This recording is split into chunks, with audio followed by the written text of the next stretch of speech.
Hello everyone. आप सभी का स्वागत है मेरे इस चैनल पे जिसका नाम है इन्वेस्ट एंड ट्रेड विद अमर। आज हम लोग बात करेंगे एमएससीआई इंडेक्स की और इसमें होने वाले कुछ बदलावों की। ये जो चेंजेस होने वाले हैं ये 31 अगस्त से इफेक्टिव होंगे। इनमें ऐसा क्या है जो हमें पता होना चाहिए? ऐसे न्यूज़ का पता होने से हम पहले से समय से पहले ही इन्फॉर्म्ड डिसीजन ले सकते हैं, जिसका हमारे इन्वेस्टमेंट रिटर्न्स पे असर पड़ेगा, पॉजिटिव असर पड़ेगा। लगभग 1 वीक पहले मैंने ये ट्वीट किया था 14 अगस्त को कि इंडियन स्टॉक मार्केट के कुछ नए शेयर हैं जो एमएससीआई ग्लोबल स्टैंडर्ड इंडेक्स पे में शामिल होने जा रहे हैं। इनमें HDFC AMC, IDFC first bank, Ashok Leyland, astral poly, humans India, Kirloskar, REC, PFC और सुप्रीम इंडस्ट्रीज, ये 8 शेयर शामिल हैं। एसीसी नाम का शेयर बाहर भी होने वाला है। तो अम, इसके बारे में मेरे दोस्त मेरे से बात कर रहे थे, उन्होंने मुझसे रिक्वेस्ट किया कि इसके बारे में एक शॉर्ट वीडियो बताया जाए, क्योंकि जो इन्फॉर्मेशन मैंने उनके साथ साझा किया, उन्होंने कहा कि ये बहुत इंटरेस्टिंग इन्फॉर्मेशन है और लोगों को पता होना चाहिए। सो मैं उसीलिए ये वीडियो बना रहा हूँ। तो पहले आइए देखते हैं कि एमएससीआई है क्या। एमएससीआई जिस जो बेसिकली वो एमएससीआई इंडेक्स चलाती है, ये एक बहुप्रतिष्ठित मल्टीनेशनल कंपनी है। Morgan Stanley capital international MSCI का फुल फॉर्म है और ये एक अमेरिकन फाइनेंस कंपनी है जिसका मेजर काम portfolio analytics, investment banking, fund management और स्टॉक मार्केट इंडेक्स में सर्विसेज प्रोवाइड करना है। लेकिन मॉर्गन स्टैनली इंडेक्स के लिए प्राइमरली फेमस है और इनका जो मेजर चंक है सर्विसेज का वो इंडेक्स ऑपरेशन से ही आता है। इनका जो बिज़नेस है इंडेक्स रिलेटेड वो प्राइमरली कंसिस्ट करता है लाइसेंस देने का। अपने इन्होंने जो इंडेक्स बनाया होता है उसे डिफरेंट इंडेक्स फंड हाउसेस को लाइक ईटीएफ जो चलाते हैं उनको देने का, और उसके बदले में ये एक पर्टिकुलर फी चार्ज करते हैं। और अब आप कोई पूछ सकता है कि कोई अगर इन्होंने कोई इंडेक्स बनाया तो उसको कॉपी करके कोई क्यों नहीं अपना फंड अपना रिलीज़ कर सकता है इंडेक्स फंड या ईटीएफ।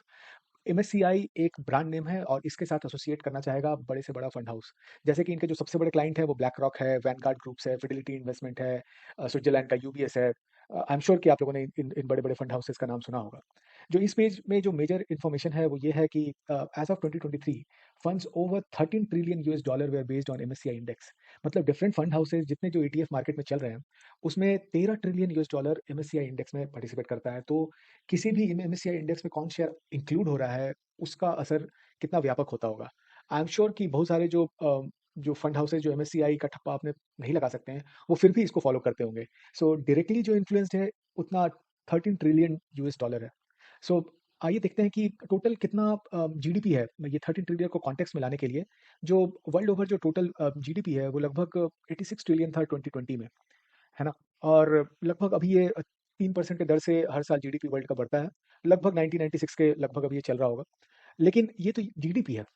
लेकिन टोटल वर्ल्ड का वेल्थ कितना है? अगर टोटल वर्ल्ड वर्ल्ड का वेल्थ देखें तो पिछले साल 2013-23 का जो यूबीएस और क्रेडिट स्विस का जो रिपोर्ट था उसके हिसाब से 454 ट्रिलियन डॉलर है। सो कहने का मतलब है कि डायरेक्टली एमएससीआई इंडेक्स से 3% जो वर्ल्ड का वेल्थ है वो इन्फ्लुएंस्ड होता है डायरेक्टली, इनडायरेक्टली न जाने कितना भी होता होगा। सो ये इसलिए एमएससीआई इंडेक्स इंपॉर्टेंट है। उसमें एक इंडेक्स, कई सारे इंडेक्स हैं। अब इसका इंपॉर्टेंस बताने के लिए गत वर्ष इकोनॉमिक सर्वे में गवर्नमेंट ऑफ इंडिया ने एमएससीआई के बारे में जिक्र किया था और कैसे एमएससीआई एक पर्टिकुलर इंडेक्स में, इमर्जिंग मार्केट इंडेक्स में इंडिया का सिग्निफिकेंस बढ़ा है, क्योंकि जैसे इंडिया ग्रो कर रहा है, ऑब्वियसली इमर्जिंग मार्केट है, जिस रफ्तार से इंडिया बढ़ रहा है वैसे ऑलरेडी डेवलप्ड कंट्रीज उस रफ्तार से नहीं बढ़ते हैं। तो जो लुक्रेटिव मार्केट इंडिया प्रोवाइड करता है वर्ल्ड ओवर के इन्वेस्टर्स को, वो बहुत ही कम है। आज आज के दिन में जिस रफ्तार से इंडिया बढ़ रहा है वैसे शायद ही कोई इतनी बड़ी इकोनॉमी बढ़ रही होगी। तो एमएससीआई इमर्जिंग मार्केट इंडेक्स में total 25 emerging market countries involve शामिल हैं, जिसमें इंडिया भी है और इंडिया का शेयर उसमें 9.2% है। सो ये सिग्निफिकेंस दिखाता है कि इंडिया में कितना पैसा आ रहा है और कैसे धीरे-धीरे इंडिया का जो प्रभाव है और प्रभुत्व है, दोनों बढ़ते जा रहा है। अब हम आते हैं कि इस जो 8 शेयर जो इंक्लूड हुए हैं, उसके अलावा भी कई सारे इंडेक्स फंड हैं, क्योंकि एमएससीआई एक इंडेक्स बेस्ड मानिए इंडेक्स चलाने वाली कंपनी है और इनके कई सारे इंडेक्स हैं। अगर एमएससीआई के मैं अगर पेज पे जाके आपको दिखाऊँ, तो अनगिनत इंडेक्स हैं। तो और चूँकि इनका इंडेक्स का ही बिज़नेस है और ये कैसे कॉन्स्टिट्यूएंट्स को रीशफ़ल करते हैं, रीबैलेंस करते हैं, ये इनका अपना एक मेथोडोलॉजी है और ये इसी चीज़ के लिए फ़ेमस है। अम, ये इनका जो अगस्त का रिव्यू आया था जिसके हिसाब से जो इम्प्लीमेंट हो रहा है 31 अगस्त से इफ़ेक्टिव, तो ये चेंज आ रहा है। ये मैंने यहाँ से खोला है, अगर मैं इसका लिंक दे दूँगा अगर कोई अगर देखना चाहे तो। सो स्मॉल कैप में भी कई सारी कंपनीज़ हैं जिसमें बहुत सारी कंपनीज़ हैं, मैं इस न्यूज़ का भी दे दूँगा, लेकिन हम प्राइमरली बड़ी कंपनीज़ का बात करेंगे जो अ मिड कैप हैं या लार्ज कैप हैं, जिनमें जिनमें ये 8 कंपनी शामिल हैं, जो हम ऑलरेडी मैंने ट्वीट में अपना दिखा ही चुका हूँ मैं आपको। अब इन 8 कंपनीज़ में के लिए एक रिसर्च फर्म है, Nuvama alternative and quantitative research firm. उसने अंदाज़ा लगाया है कि ओवर द ईयर्स कितने फंड कितने फंड इनफ्लो कर सकते हैं इन स्टॉक्स में। सो इन्होंने एक अंदाजा दिया है कि आईडीएफसी फर्स्ट बैंक में 204 मिलियन, पीएफसी में 203 मिलियन, इस तरीके से एचडीएफसी एमसी में 153 मिलियन। कॉन्टेक्स्ट में रखने के लिए $1 मिलियन आज के दिन में लगभग 8.3 करोड़ रुपए के बराबर है। सो 204 मिलियन लगभग लगभग 1700 करोड़ के बराबर होगा। और 1700 करोड़ क्या मायने रखता है कंपनी में, जब एक एडिशनल और फॉरेन पोर्टफोलियो इन्वेस्टर्स अगर लगाने आ रहे हैं तो वो कितना एनरिचिंग एक्सपीरियंस होगा, क्योंकि एफपीआई जब भी पैसा लगाते हैं तो वो मैनेजमेंट के कंट्रोल में डे टू डे ऑपरेशंस में हिस्सा लेते हैं और उसके ग्रोथ में भी वो भागीदारी निभाते हैं। वाइल एफआईआईस का जो इंटरेस्ट होता है वो सिर्फ प्रॉफिट मेकिंग पे होता है। एफआईआईस को इसीलिए हम लोग फेयर वेदर फ्रेंड भी बोलते हैं कि जैसे ही चीज़ें खराब होने लगती हैं वो सबसे पहले पैसा लेके देश छोड़ने वाले लोगों में से हैं, जबकि एफपीआई एक लॉन्ग टर्म के विजन के साथ आते हैं और वो कंपनी को ग्रो करके अपना फायदा तो देखते ही हैं, कंपनी का भी फायदा देखते हैं। सो इस हिसाब से जो सबसे ज़्यादा पैसा आने वाला है आईडीएफसी फर्स्ट बैंक में। अब हम देखते हैं, मैंने एक क्विक गूगल फाइनेंस यूज़ करके मैंने एक ये शीट तैयार किया जिसमें आठों कंपनी को मैंने लिखा है और मैंने शॉर्ट किया हुआ है पी के हिसाब से, क्योंकि मैं हाई पी स्टॉक्स में इन्वेस्टमेंट नहीं करना चाहता हूँ और के पक्ष में नहीं रहता हूँ, तो मैं ऑब्वियसली ये दो शेयर तो मेरे रडार से ऐसे ही निकल गए।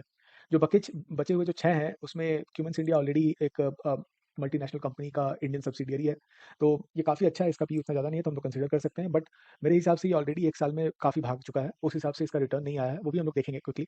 और मैं ऑलरेडी इन 4 स्टॉक्स में मेरे रिलेटेड पार्टी मतलब मेरे और मेरे फैमिली के या मेरे जान परिचय में लोगों के इन्वेस्टमेंट है, तो मैं इसमें ऑलरेडी इन्वेस्टेड हूँ, मेरा अपना इंटरेस्ट है। मैं H D F C M C in 8 stocks में मैं particularly H D F C M C और I D F C first bank में इंटरेस्टेड हूँ। क्यों? बिकॉज मैंने यहाँ पे जो चार्ट बना रखा है, यहाँ पे इसका ये वाला कॉलम करंट मार्केट प्राइस को दर्शाता है, ये 52 वीक्स हाई को, ये 52 वीक्स लो को, ये लाइफ टाइम हाई को और ये मार्केट कैप को।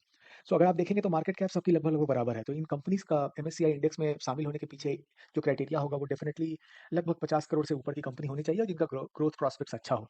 ग्रोथ प्रॉस्पेक्ट अच्छा होना इसलिए भी ज़रूरी है क्योंकि हम और आप भले ही 5% 10% के लिए किसी कंपनी में पैसे लगा दें और 5% लेके निकल जाएँ, लेकिन ये जो बड़ी कंपनीज़ हैं, ये जो बड़े-बड़े लोगों का पैसा लगाती हैं, ये 5-10% जैसे चिल्लर अमाउंट के लिए इन्वेस्ट नहीं करेंगी। ये अपना पैसा मल्टीपल रिटर्न्स के लिए बनाने के लिए किसी भी कंपनी में घुसती हैं और एक अच्छा खासा सब्सटेंशियल अमाउंट लेके ही बाहर निकलती हैं या फिर लॉन्ग टर्म के लिए इन्वेस्टेड रहती हैं।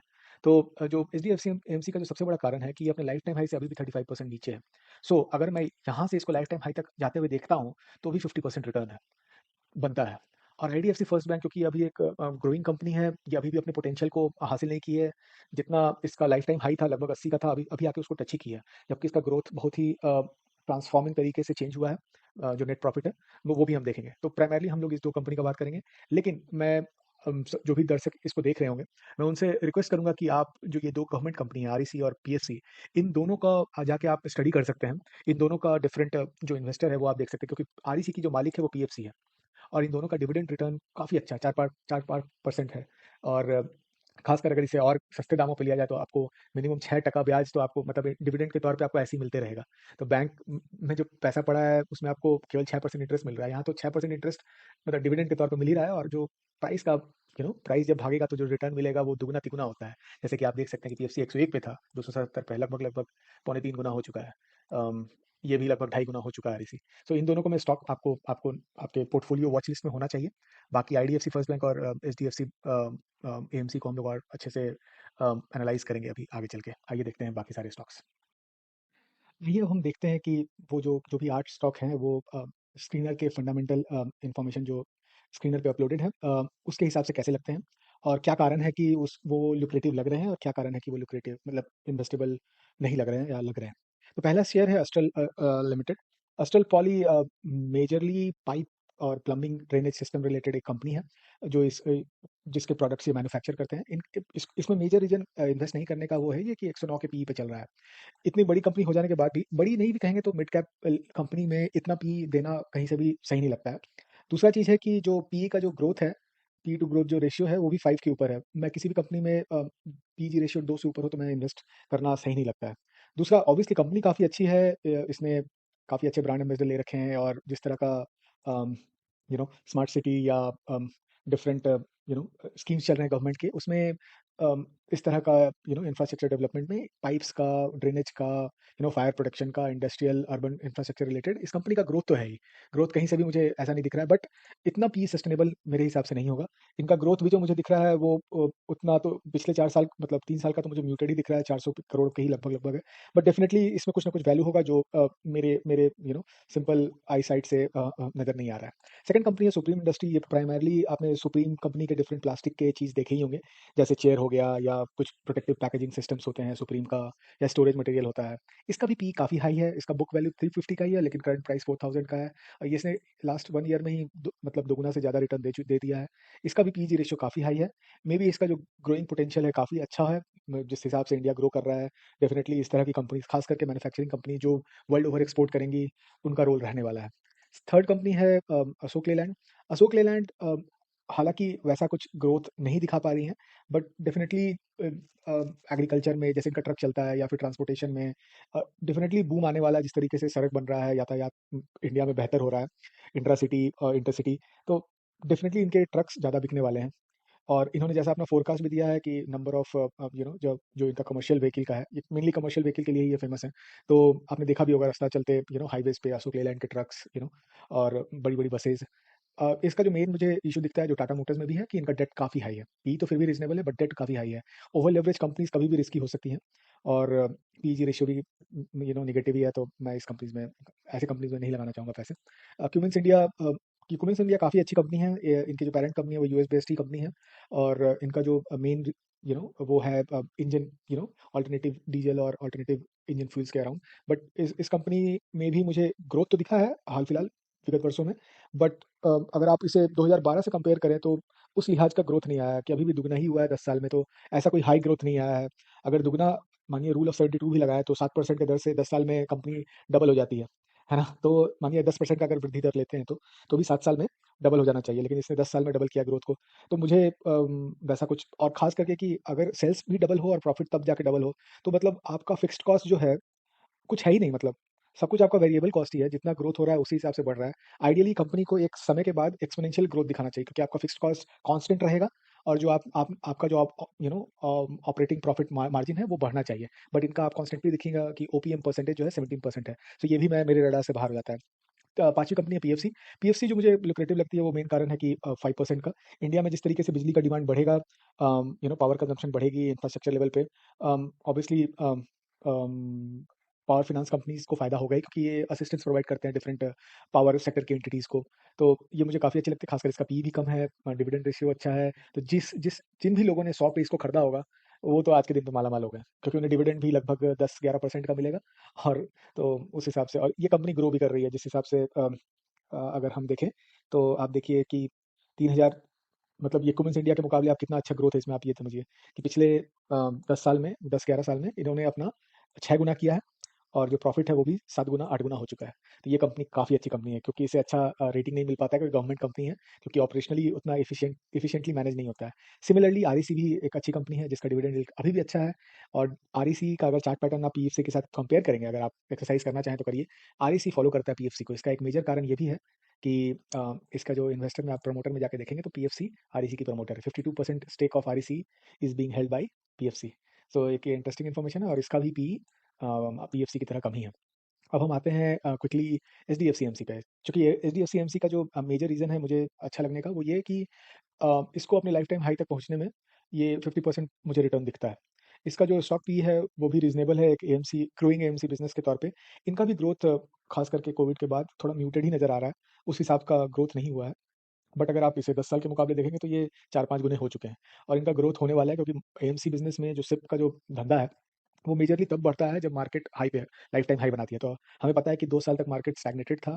एक एक सैचुरेशन लेवल 1800, 1600 से 16,000 से 18,000 के मार्क में ही बीच में घूमता रहा, तो पब्लिक उसमें इंटरेस्टेड नहीं होती है। जैसे कंपनी दिखती है कि अरे भागने लगा, तो ये नॉर्मल रिटेल इन्वेस्टर का बिहेवियर है कि भागते हुए ट्रेन में चढ़ के बैठने का उनको मन करता है। तो ऑब्वियसली सिप बढ़ेगा, तो इनका प्रॉफिट बढ़ेगा, क्योंकि ये एक्सपेंस रेशियो पे ही कमाते हैं।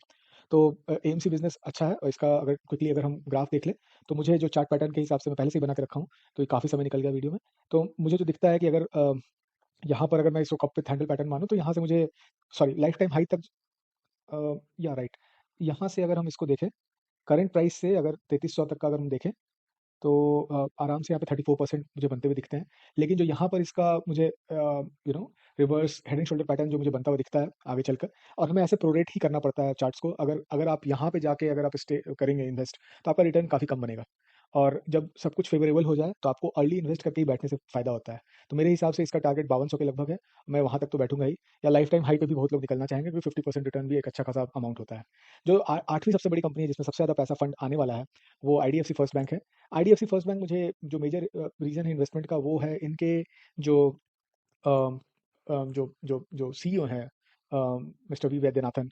वो मुझे उनका जो जो भी मैंने उनका स्पीच सुना है, या जो मैं उनके उनका हिस्ट्री जानता हूँ, जैसे आईसीआईसीआई का रिटेल बैंकिंग को जो एस्टैब्लिश किया था, वो इन्होंने ही किया था।